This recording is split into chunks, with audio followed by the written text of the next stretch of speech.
नमस्कार किसान भाइयों।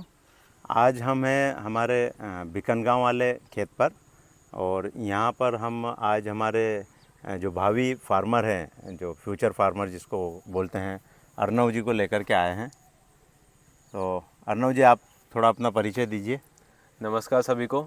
मेरा नाम अर्नव यादव है, मैं इन्हीं का बेटा हूँ और मैं अभी 12th क्लास में हूँ। मैं आगे चलकर एग्रीकल्चर की पढ़ाई करने वाला हूँ और मैं इसी फील्ड में आने वाला हूँ। तो भावी किसान और हमारे युवा किसान भी यहाँ पर अवेलेबल हैं। तनीश यादव जी, अपना परिचय दो भाई।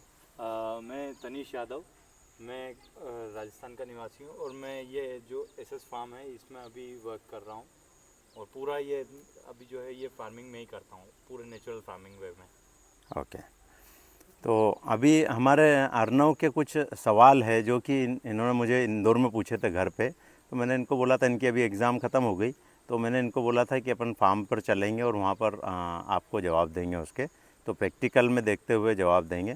तो अभी हम बस यहाँ पर आए हैं। तो अर्नव, क्या सवाल है तुम्हारा? पहला सवाल मेरा आपसे यह है कि एक अगर 10th 12th क्लास का स्टूडेंट है जो कि आगे चलकर नेचुरल फार्मिंग में जाना चाहता है, तो उसके लिए क्या प्रोसीजर रहेगा? क्योंकि अगर हम देखें तो इंडिया में नेचुरल फार्मिंग से रिलेटेड इंस्टीट्यूशंस बहुत कम है और है भी तो सबके लिए एक्सेसिबल नहीं है। हाँ, एग्रीकल्चर के लिए बहुत है पर नेचुरल फार्मिंग स्पेसिफिकली नहीं है। तो एक स्टूडेंट उसके लिए क्या करे?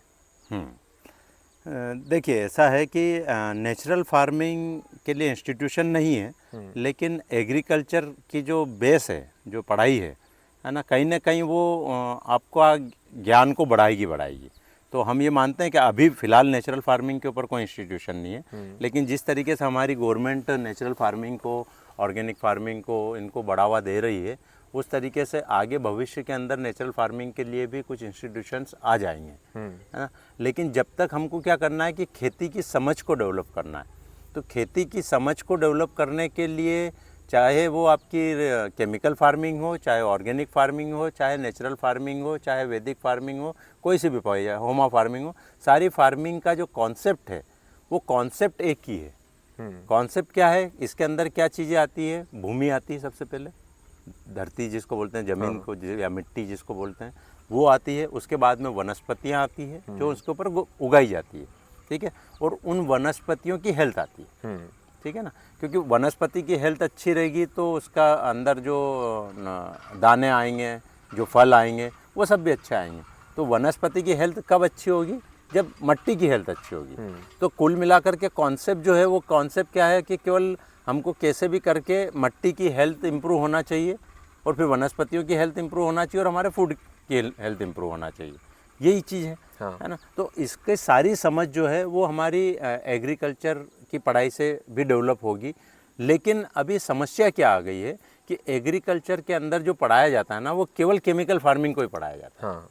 बायस्ड होकर पढ़ाया, हाँ, बायस्ड होकर के पढ़ाया जाता है। क्यों? क्योंकि उस एग्रीकल्चर की जो सिलेबस है, उस सिलेबस को जो डिज़ाइन किया गया है वो उसी लॉबी के द्वारा डिज़ाइन किया गया है, जो लॉबी अपने यहाँ पर फर्टिलाइज़र भी बेच रही है, पेस्टिसाइड्स भी बेच रही है और टेक्नोलॉजी भी बेच रही है। उनका बिजनेस प्रमोट का हो रहा है, ठीक है। तो उनको ध्यान में रख करके किया उस सिलेबस को डिज़ाइन किया गया। जबकि होना यह चाहिए कि फार्मिंग एक अपने आप में एक संस्कृति है। कृषि जो है कि वो अपने आप में एक संस्कृति है, एग्रीकल्चर है ना। तो इसको सिखाने की ज़रूरत नहीं है, ये हमारे डीएनए के अंदर ही शामिल है। जैसे हमारे पिताजी भी फार्मर थे, उनके पिताजी भी फार्मर थे, उनके पिताजी भी फार्मर थे। मतलब कहीं ना कहीं हम सब लोगों के जो पिताजी हो रहे हैं, दादाजी हो रहे हैं, वो फार्मर ही रहे हुए हैं। तो ये एक्चुअली किसान संस्कृति जो है, एग्रीकल्चर जो है ना, ये सदियों से चला आ रहा है। इसको सिखाने की ज़रूरत थोड़ी, किसी लोहार के बेटे को हथौड़ा चलाने की सिखाने की ज़रूरत थोड़ी पड़ती है ना। वो तो जीन्स में, उसके डीएनए के अंदर है। तो खेती हम लोगों के डीएनए के अंदर है। आज भले से अर्बनाइजेशन हो गया है, लेकिन अर्बनाइजेशन में भी जो लोग अर्बन एरिया में रह रहे हैं, कहीं ना कहीं उनके फोर फादर्स जो है फार्मर ही रहे हुए हैं, है ना। तो हम सबके डीएनए के अंदर एग्रीकल्चर है, ठीक है। लेकिन क्या हुआ पिछले कुछ 70-80 सालों के अंदर, जब से हमारी हरित क्रांति आई है, तो तुम्हारा जन्म भी उसी दौरान हुआ, हमारा जन्म भी उसी दौरान हुआ, तुम्हारा जन्म भी उसी दौरान हुआ। तो हम सब ने क्या देखा है कि खेती मतलब क्या है कि अच्छी गहरी जुताई करो, फिर उसके अंदर फर्टिलाइज़र डालो, फिर उसके अंदर सोइंग कर दो फर्टिलाइज़र डालने के बाद में, और उसके बाद में जब बीमारियां आए तो उसके अंदर पेस्टिसाइड का स्प्रे कर दो, फंगिसाइड का स्प्रे कर दो, वीडीसाइड का स्प्रे कर दो, ताकि खरपतवार ना उगे। है ना, और फिर फसलों को काट लो। यही हम लोगों ने सीखा है। तो हमको ऐसा लगता है कि यही खेती है, लेकिन खेती ऐसा नहीं है ना। खेती जो है एक अलग दर्शन का सब्जेक्ट है, मतलब फिलॉसफी का सब्जेक्ट है ये, ठीक है। आपको ये समझना पड़ेगा कि हमारी मिट्टी कैसे हेल्दी हो, सॉइल हेल्दी करना पड़ेगी, तो ऑटोमेटिक सब चीज़ें अपने आप होती चली जाएगी।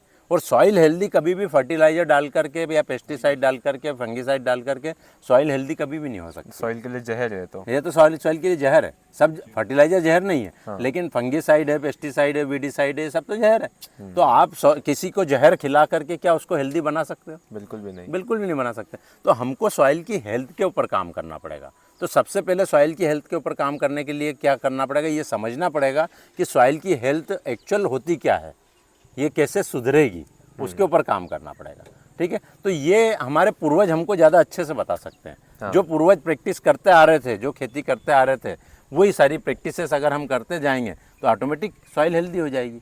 हमने देखा हुआ हमारे टाइम पर जब जन्म हुआ था, उसके पहले पिताजी और ये कभी फर्टिलाइज़र नहीं डालते थे, लेकिन खेत में जो भी बोते थे उसमें अच्छी पैदावार निकल आती थी। भले से कम बोते थे, क्योंकि टेक्नोलॉजी नहीं थी, रिसोर्सेस नहीं थे, तो वो पूरे ज़मीनों को जोत नहीं पाते थे।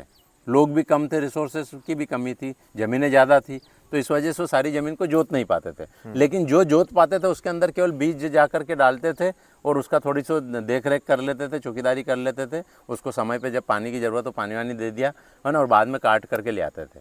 तो लागत कुछ नहीं लगती थी, है ना। फिर धीरे धीरे क्या आया, फर्टिलाइज़र आया। फिर धीरे धीरे फर्टिलाइज़र को डालना चालू करा खेती के अंदर, तो उससे क्या हुआ कि थोड़ी सी लागत बढ़ी। जब फर्टिलाइज़र खेत के अंदर जाना चालू हुआ तो फिर फसलों के अंदर बीमारियां आना चालू हो गई। बीमारियां आना चालू हो गई तो फिर पेस्टिसाइड्स स्प्रे करने पड़े।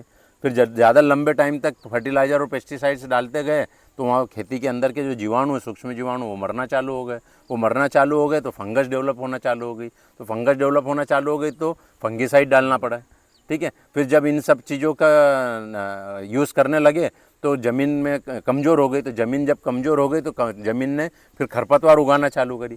खरपतवार उगाना चालू करी तो वीडिसाइड डालना चालू करने पड़े। तो ऐसे कर करके क्या हो रहा है कि एक लूप में फंसते चले जा रहे हैं। और उससे क्या हो रहा है, किसान की लागत बढ़ती चली जा रही, ठीक है। आज उत्पादन हमारे ग्रीन रेवोल्यूशन आने के बाद में उत्पादन बढ़ा है, लेकिन उत्पादन जिस प्रोपोर्शनेट रेशो में बढ़ा है उससे कई गुना ज़्यादा तो हमारी लागत बढ़ गई है। तो आज उत्पादन ज़्यादा बढ़ भी गया तो उससे फ़ायदा क्या हो गया? कोई फ़ायदा थोड़ी हुआ, है ना। तो हमें ये चीज़ें समझना पड़ेगी और हमको हमारी मिट्टी की हेल्थ के ऊपर काम करना पड़ेगा। जैसा कि तनिष और ये लोग अभी पिछले 1-1.5 सालों से हम लोग यहाँ पर पूरी प्रैक्टिस कर रहे हैं मिट्टी की हेल्थ को सुधारने की। और जहाँ मिट्टी की हेल्थ को सुधारा हमने कि वहाँ पर हमारे जो परिणाम है वो चमत्कारिक रूप से आ गए। पिछले साल इन्होंने रासायनिक मक्का बोई थी, उसी खेत के अंदर 9 एकड़ के अंदर बोई थी।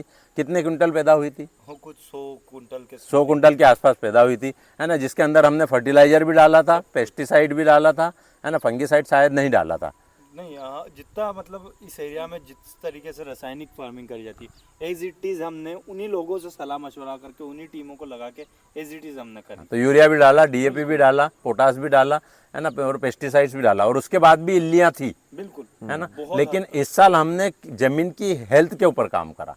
तो ज़मीन की हेल्थ के ऊपर काम करा तो क्या करा, उसके अंदर हमने कुछ थोड़े बहुत अणु डाले खाद के रूप में, जो FYM वगैरह होता है। इसके अलावा जो हमारे श्री ताराचंद बेलजी सर ने जो बताए थे 3-4 तरह की मिट्टी और ये सब मिला करके वो डाले, प्लस कुछ बैक्टीरियाज डाले, है ना। उन बैक्टीरियाज को डाल करके उस ज़मीन की गुणवत्ता को बढ़ाया।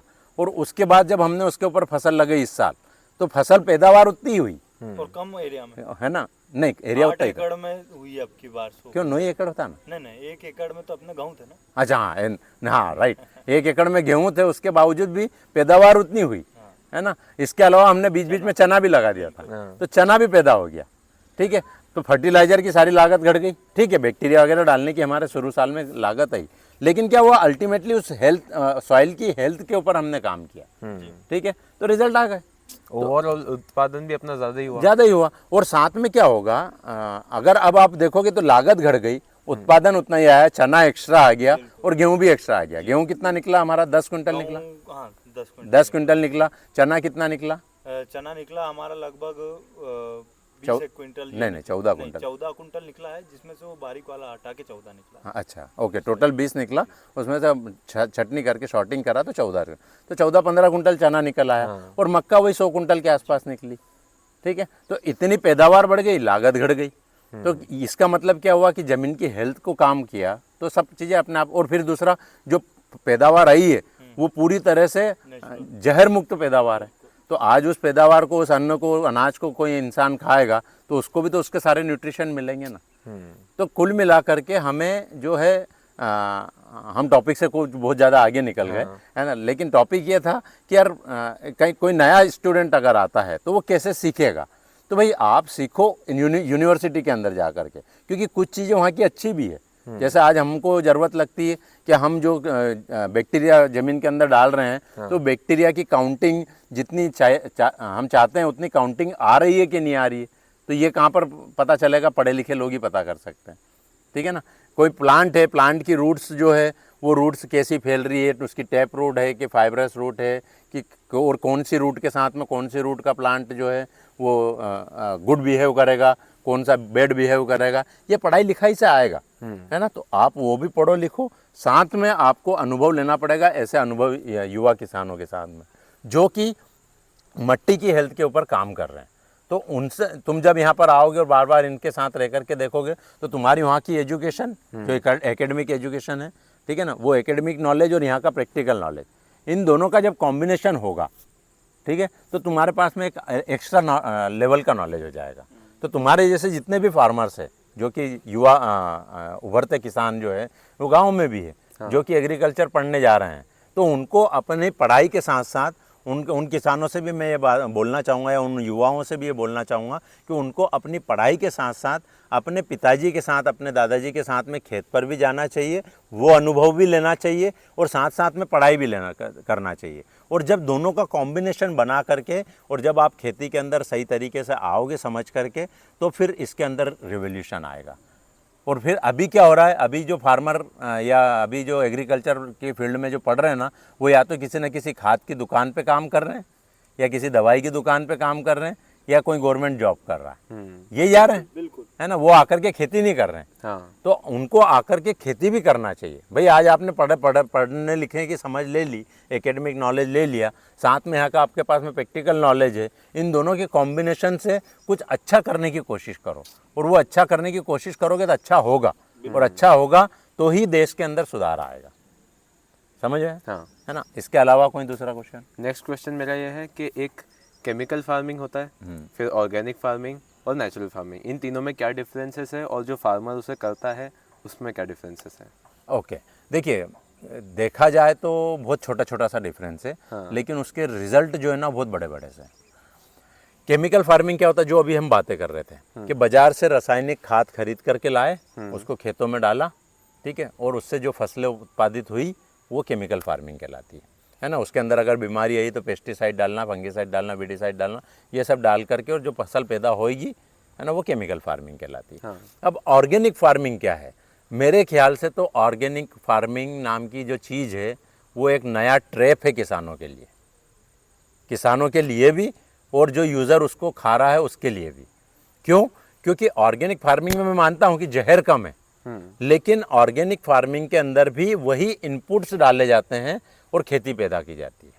वही इनपुट्स मतलब कि जो रासायनिक कंपनियां थी जिन्होंने रासायनिक केमिकल्स बनाए और केमिकल युक्त जो फर्टिलाइजर्स बनाए, पेस्टिसाइड्स बनाए, वही कंपनियां ऑर्गेनिक फर्टिलाइजर और ऑर्गेनिक पेस्टिसाइड्स बना रही है और वो किसानों को बेच रही है, ठीक है, जो महंगे भाव में बिक रहे हैं। मतलब आज केमिकल से बना हुआ फर्टिलाइजर सस्ता मिल जाएगा, तुम जानते होंगे इस बात को अच्छे से। केमिकल से बना हुआ पेस्टिसाइड सस्ता मिल जाएगा, है ना, लेकिन ऑर्गेनिक से बना हुआ फर्टिलाइजर और पेस्टिसाइड महंगा मिलेगा। ऑर्गेनिक फर्टिलाइजर्स और पेस्टिसाइड्स हम खुद नहीं बना सकते? नहीं, वो उसी पे हमारे। अच्छा। तो वो जो है अभी ऑर्गेनिक फर्टिलाइजर या ऑर्गेनिक खेती के अंदर क्या सिखाया जा रहा है? ये सिखाया जा रहा है कि ऑर्गेनिक फर्टिलाइजर बाजार से खरीदो और खेतों के अंदर डालो और उससे फसल उपजाओ। अब क्या होता है, कोई भी फसल को पकने के लिए लगभग 108 तत्वों की ज़रूरत होती है। चाहे वो तुम बने हो, मैं बना हूँ, कुर्सी बनी, टेबल बना, ये जितनी भी बना चीज़ें जो दिख रही है, इन सब चीज़ों को बनने के लिए 108 तत्वों की ज़रूरत लगती है, ठीक है। हमारा जो मॉडर्न साइंस है अभी तक 16 तत्वों या 17 तत्वों को खोज पाया है, उसमें से भी 3 तत्व जो है वो हाइड्रोजन, नाइट्रोजन और ऑक्सीजन और ये सब है, हाँ। ठीक है ना, जो कि वायुमंडल से ही मिल जाते हैं। अब बचे कितने? 14 तत्व। तो 14 तत्वों की पूरी दौड़ चल रही है। पिछले 25-30 सालों 40 सालों से तो केवल 3 तत्वों के लिए पूरी दुनिया लगी हुई थी, एनपीके। अब जाकर के पिछले 8-10 सालों से कुछ किसान, वो भी कुछ किसान है ना, माइक्रो न्यूट्रिएंट्स डालना चालू कर रहे हैं या डाल रहे हैं, है ना, उससे उनकी लागत भी बढ़ रही है। तो ये सारे तत्वों जो है वो ऑर्गेनिक फार्मिंग के अंदर फैक्ट्री में बना करके और दिए जाते हैं किसान को, और वो किसान डालता है खेत के अंदर, और उन 15-17 तत्वों से मिलकर के जो पैदावार आती है वो ऑर्गेनिक प्रोड्यूस कहलाता है, ठीक है। अब अगर आप किसी पौधे को 108 तत्वों की ज़रूरत है और आप उसको 13 तत्व या 14 तत्व दोगे तो क्या उसके अंदर टेस्ट आएगा? बिल्कुल भी नहीं। क्या उसके अंदर शेप आएगा? जो उसका एक्चुअल आकार होना चाहिए क्या वो आएगा? क्या उसके अंदर चमक आएगी, है ना? क्या उसके अंदर वो ताजगी आएगी, है ना? और बीमारियां अलग आएगी, ठीक है ना? क्यों? क्योंकि आप बैलेंस फॉर्म में नहीं दे रहे हो। प्रकृति जब भी किसी पौधे को देगी तो बैलेंस फॉर्म में देगी, और आप दोगे तो कम ज़्यादा होगा ही होगा। तो जो ज़्यादा होगा उसको सक करने के लिए पेस्ट आएंगे, और जब पेस्ट आएंगे तो फिर आपको उसको पेस्टिसाइड डालना ही पड़ेगा। तो फिर आप ऑर्गेनिक वाला पेस्टिसाइड बाज़ार से खरीद के लाओगे और वो डालोगे, फिर ऑर्गेनिक वाला फंगिसाइड बाजार से खरीद के लाओगे और वो डालोगे, तो आपकी लागत और बढ़ गई। वही सेम लूप हो जाएगा। वही सेम लूप हो गया, उस सेम नहीं, उससे भी बड़ा लूप हो गया। क्योंकि इसके सब प्रोडक्ट्स महंगे हैं। हाँ। जो वहाँ पर 200 की चीज मिलनी है वो यहाँ पर 300 से 400 की मिलेगी आपको। तो ऑर्गेनिक फार्मिंग नया ट्रेप है किसानों के लिए, है ना। मेरी किसान भाइयों से और आने वाले युवाओं से यही अपील है कि आप ऑर्गेनिक फार्मिंग की जगह नेचुरल फार्मिंग के ऊपर आओ। नेचुरल फार्मिंग के अंदर आपको आपकी सारी चीज़ें जो फर्टिलाइज़र है, जो बैक्टीरियाज है, ये अपने घरों में बनेंगे। ज़रा उधर पीछे वो टंकियाँ दिखा ना भाई कैमरामैन जी, वो जो टंकियाँ दिख रही है आपको, इन टंकियों के अंदर जो है हमने बैक्टीरिया सारे बनाए हैं, है ना। इसके अंदर सारे सभी तरह के जो बैक्टीरियाज होते हैं जो कि एक खेती के अंदर होना चाहिए, सूक्ष्म जीवाणु जो होना चाहिए, वो सारे बैक्टीरिया हम इन टंकियों के अंदर बना रहे हैं। और उधर उसके पास में उधर हमने वो गोबर के ढेर लगाए, अभी हम वहाँ पर भी चल के देखेंगे। तो कंपोस्ट खाद तैयार कर रहे हैं, ठीक है ना। जो गायों का जो गोबर है वो ला करके और उसके अंदर बैक्टीरिया डाल करके उसके कंपोस्ट खाद को तैयार कर रहे हैं। तो ये सभी किसान अगर अपने फार्म पर ही बनाने लग जाएंगे तो उनकी लागत क्या हो जाएगी? कम हो जाएगी। क्योंकि ये जो बैक्टीरिया बनाने के लिए कोई बहुत बड़ा रॉकेट साइंस नहीं है, है ना। हमारे यहाँ से फ्री में बैक्टीरिया लेके जाओ आप 1-1 लीटर, है ना, और इसको अपने यहाँ ड्रम में डालो और पूरा पानी से भर दो और 2 किलो गुड़ डाल दो उसके अंदर। कितना आसान काम है ना। यही बैक्टीरिया कंपनियां बना करके और 500-500, 700-700 रुपये लीटर में बेच रही है। बस गुड़ का लागत आ रही है अपने को, तो केवल गुड़ की लागत आ रही है, थोड़ी सी मेहनत लग रही है। तो अगर किसान ये चीज़ समझेंगे और अपने घर पे ही ये सारे फर्टिलाइजर बनाने लग जाएंगे और अपने गायों के बैलों के गोबर को आप उसको बैक्टीरिया डाल करके उसको और डिकम्पोज कर लो वो अच्छे तरीके से, और फिर उसको जा करके खेतों में डाल दो, तो उससे ऑर्गेनिक कार्बन मेंटेन हो जाएगा। प्लस जो आपके फसलों के अवशेष है, उन अवशेषों को बेचने की बजाय, जलाने की बजाय उसको खेत के अंदर ही डालो और उनको वहीं पर डिकम्पोज करवा दो, तो उससे ऑर्गेनिक कार्बन और बढ़ जाएगा।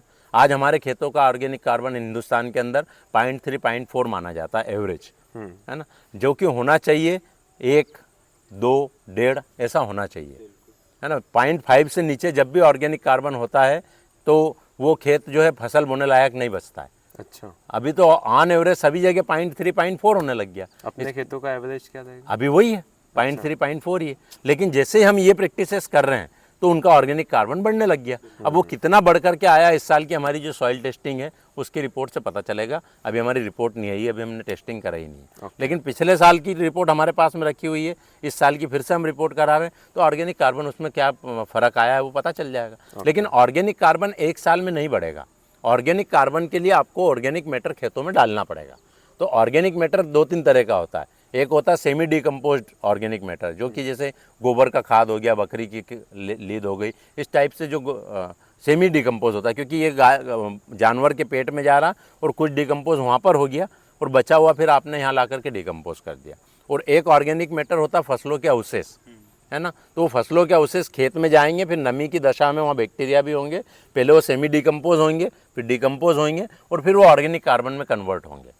तो ऐसा अगर आप हर साल प्रैक्टिस करोगे, जैसे इस साल अपन कर भी रहे हैं कि वो मक्का का पूरा कुटी करके और उसको हम पूरा आच्छादन, जैसे अपन ने भी देखा भी था, है ना, तो वो आच्छादन कर रहे हैं, तो उससे क्या होगा, वो ऑर्गेनिक मैटर खेतों में जाना चालू होगा और साल दर साल हम जब उसको डालते जाएंगे तो वहाँ का ऑर्गेनिक कार्बन जो है बढ़ते चले जाएगा। और जैसे ऑर्गेनिक कार्बन बढ़ेगा 0.5 के ऊपर जाएगा कि ऑटोमेटिक आपको कुछ ज़्यादा करने की ज़रूरत ही नहीं पड़ेगी, क्योंकि खेती आपका स्ट्रांग हो गया, उसकी जान ही ऑर्गेनिक कार्बन है और जीवाणु है।